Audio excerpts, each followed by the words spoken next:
안녕하세요. 요즘 주식시장 정말 뜨겁죠? 다들 환호하고 있는데 과연 이 파티 이대로 괜찮을까요?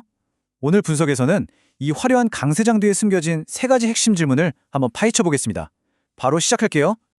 네, 지금 보시는 것처럼 시장 분위기는 그야말로 축제입니다. 3주 연속으로 사상 최고치를 갈아치우고 있으니 겉으로 보기엔 정말 완벽한 강세장이 펼쳐지고 있는 거죠. 이런 낙관론에 불을 지핀 건 뭐니 해도 연준의 금리 인하입니다.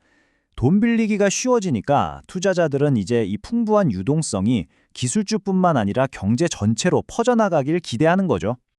그런데 말이죠. 바로 이 지점에서 우리가 한번 멈춰서 생각해 봐야 합니다. 이 파티가 정말 계속될 수 있을까요? 물밑에서는 이미 시장의 흐름이 미묘하게 바뀌고 있다는 신호들이 잡히고 있거든요. 자, 그래서 첫 번째 질문입니다. 과연 AI 골드러시는 끝난 걸까요? 지금까지 시장을 이끌어왔던 AI 열풍에 아주 미세한 균열이 보이기 시작했어요.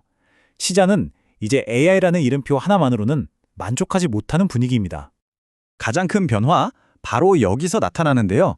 한때 시장 전체를 이끌었던 7개의 거대 기술주, 바로 매그니피선트 7이 더 이상 한 몸처럼 움직이지 않는다는 겁니다. 이건요, 시장의 주도권이 바뀌고 있다는 아주 강력한 신호라고 볼 수 있어요. 구체적인 예를 한번 볼까요? 브로드컴 같은 경우 어마어마한 AI 칩 주문량을 발표했는데도 주가는 오히려 떨어졌어요. 오라클 실적도 시장 기대에 못 미쳤고요.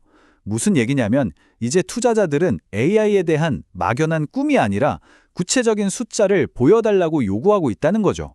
이 표를 보시면 시장 분위기가 어떻게 바뀌었는지 한눈에 들어오실 겁니다. 예전에는 왼쪽처럼 그냥 AI라는 단어 하나만 나와도 모두가 열광했잖아요. 그런데 이제는 오른쪽처럼 그래서 가치가 뭔데 이걸로 어떻게 돈 벌 건데 하고 냉정하게 따져 묻는 단계로 넘어온 겁니다. 한마디로 환상에서 현실로, 기대에서 증명으로 무게중심이 완전히 이동한 거죠. 게다가 AI의 발목을 잡는 아주 현실적인 문제까지 나타났습니다. 바로 전력 병목 현상인데요. AI 데이터 센터가 어마어마한 전기를 쓰는데 공급이 그걸 따라가지 못하는 거예요. 이건 단순히 기술적인 문제를 넘어서요. 국가 에너지 정책, 심지어 다음 선거의 중요한 쟁점이 될 수도 있는 아주 큰 문제입니다. 자, 그럼 이제 두 번째 질문으로 넘어가 보겠습니다. 시장을 이렇게 들썩이게 만든 연준의 금리 인하, 이거 과연 마냥 좋아하기만 해도 되는 걸까요? 그 결정의 속내를 들여다보면 조금 다른 그림이 보이기 시작합니다. 전문가들은 이렇게 분석하더라고요. 연준이 금리를 내리는 진짜 이유는 경제가 탄탄해서가 아니라 오히려 고용시장이 흔들릴까봐 선제적으로 방어하는 거라는 분석입니다. 시장의 환호와는 전혀 다른 좀 의외의 속사정이죠. 실제로 고용 지표를 자세히 뜯어보면요. 불안한 신호들이 여기저기서 보입니다. 자발적으로 회사를 그만두는 비율이 뚝 떨어졌다는 건 사람들이 지금 직장을 떠나는 걸 불안해한다는 뜻이고요. 특히 대학 졸업자들의 취업 시장은 몇 년 전보다 훨씬 암울하다고 해요.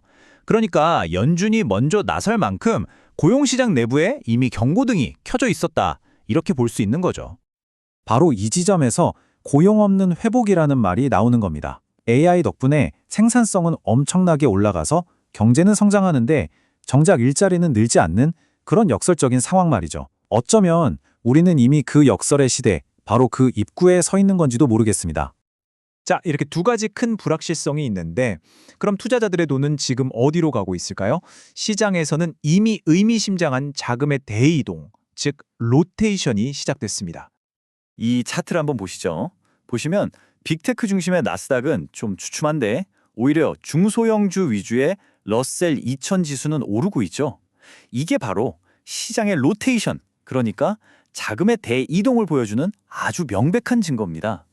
그동안 거대 기술주에만 쏠렸던 돈이 이제 새로운 투자처를 찾아 움직이고 있다는 뜻이죠. 아니, 왜 이런 움직임이 나타나는 걸까요?